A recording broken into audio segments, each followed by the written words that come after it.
Hi and welcome to VT online classes.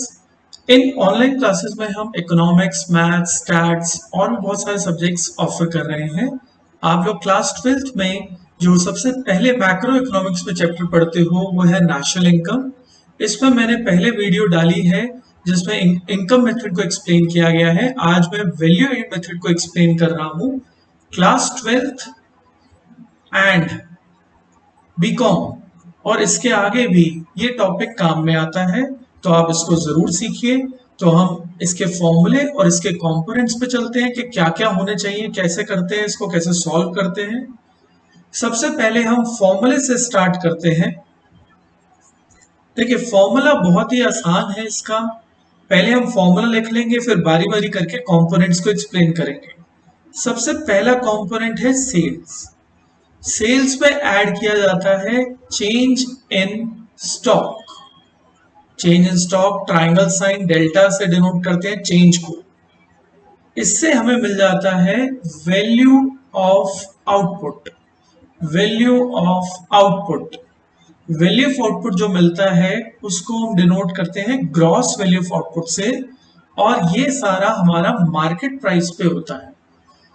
इसमें से सबसे पहले सब्ट्रैक्ट किया जाता है आईसी। आईसी की फुल फॉर्म है इंटरमीडिएट कंजम्पशन। क्या फुल फॉर्म है? Intermediate consumption. Intermediate consumption minus करते ही वैल्यू ऑफ आउटपुट जो होता है कन्वर्ट हो जाता है वैल्यू एडेड में। This is gross value added. Market price change नहीं होता। हम इसको आगे करते हैं, इस चीज को आप हटा दें और आगे करते हैं, माइनस करते हैं डेप्रिसिएशन। ग्रॉस वैल्यू एडेड में से जब डेप्रिसिएशन माइनस होता है तो हमें मिल जाता है net value added at market price. यानी कि डेप्रिसिएशन माइनस होते ही ग्रॉस कन्वर्ट हो जाता है नेट में, बाकी सारा सेम रहता है। Net value added at market price. इसके बाद सब्ट्रैक्ट होता है एनआईटी। एनआईटी की फुल फॉर्म होती है net indirect taxes. Net indirect taxes मैंने आपको बताया ही कि हम ये सब कुछ डिस्कस करेंगे कि है क्या। इसके बाद हमारे पास आ जाता है net value added at factor cost. यानी कि एनआईटी के माइनस होते ही मार्केट प्राइस कन्वर्ट हो जाता है फैक्टर कॉस्ट। अब हम ये भी चेक कर लेते हैं, gross value added market price को आप जीडीपी एट मार्केट प्राइस भी बोल सकते हो। नेट वैल्यू एडेड को आप एनडीपी एट मार्केट प्राइस भी बोल सकते हो, और net value eight factor cost को आप एनडीपी एट फैक्टर कॉस्ट भी बोल सकते हो। मेरी पिछले वीडियो में मैंने आपको बताया कि एनडीपी एट फैक्टर कॉस्ट को हम डोमेस्टिक इनकम के नाम से जानते हैं। डी मतलब डोमेस्टिक, वाई सिंबल होता है इनकम का, और इसमें जब आप ऐड कर देते हो NFIFA net factor income from abroad, तो वो बन जाता है NNP एट फैक्टर कॉस्ट। यानी कि ये जो डोमेस्टिक है ये नेशनल में कन्वर्ट हो जाता है, जिसको हम नेशनल इनकम का नाम देते हैं।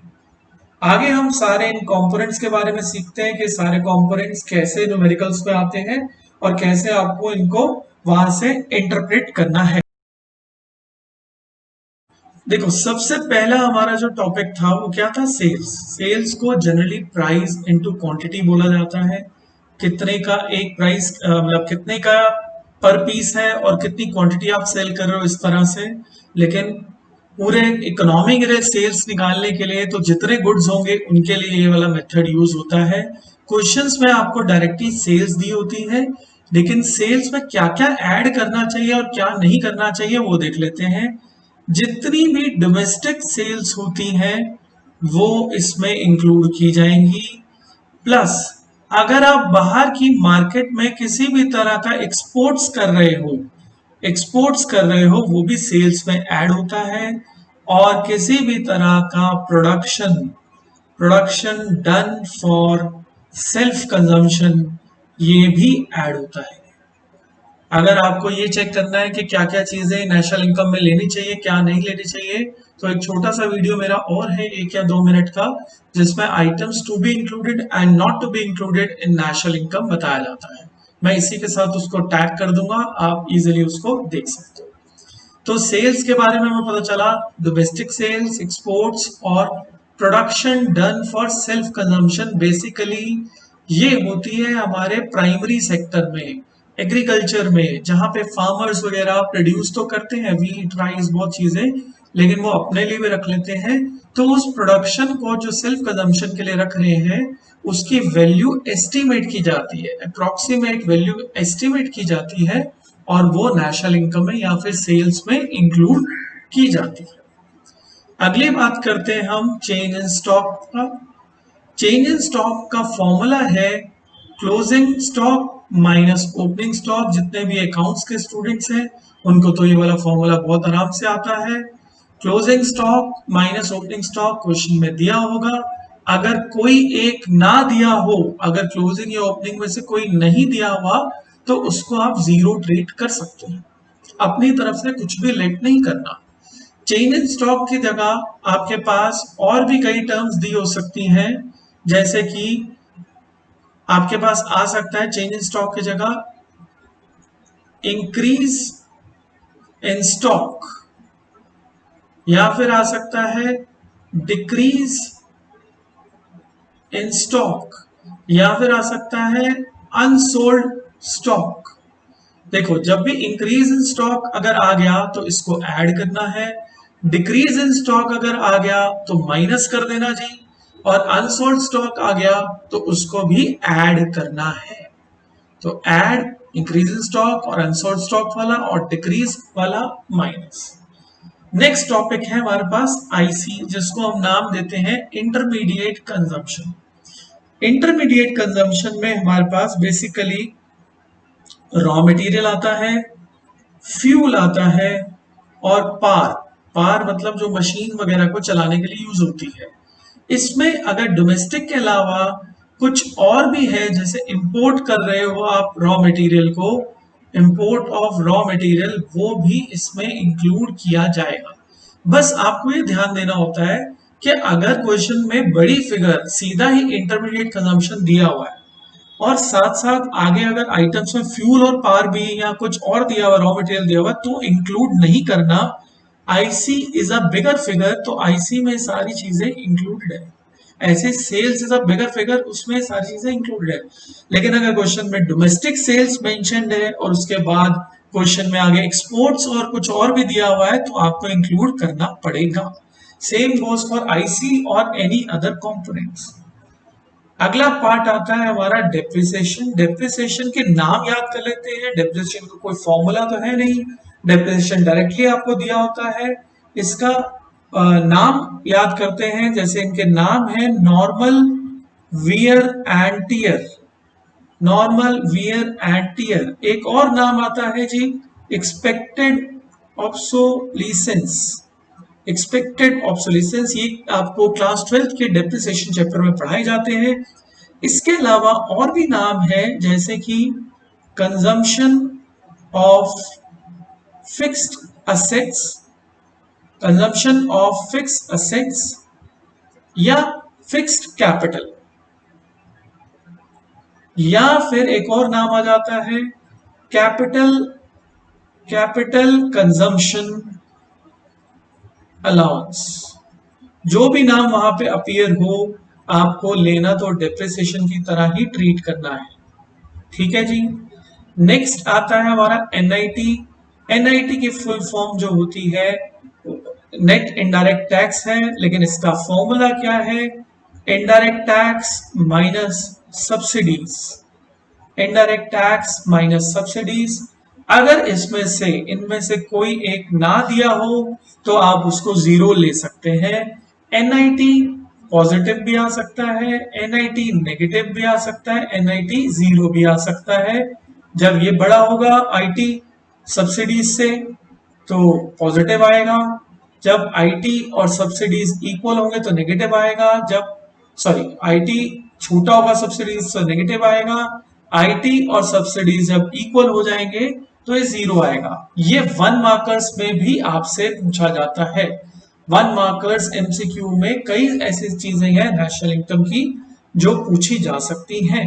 अब इनडायरेक्ट टैक्सेस के क्या एग्जाम्पल हैं हम वो पढ़ लेते हैं।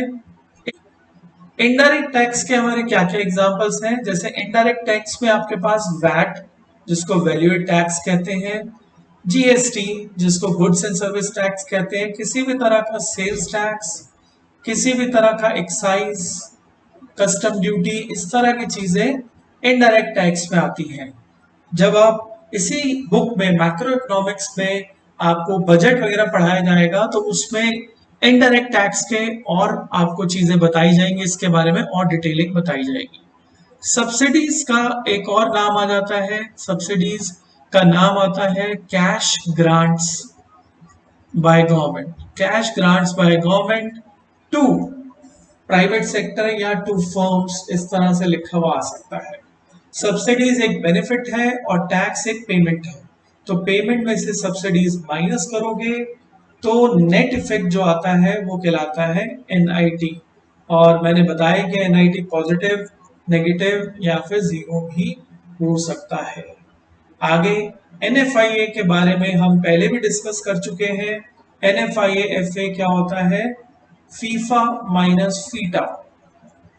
FIFA is what factor income from abroad, FITA is what factor income to abroad, तो NFIFA is what net factor income from abroad. तो ये डोमेस्टिक इनकम में जब हम ये ऐड कर देते हैं तो हमारी नेशनल इनकम आ जाती है।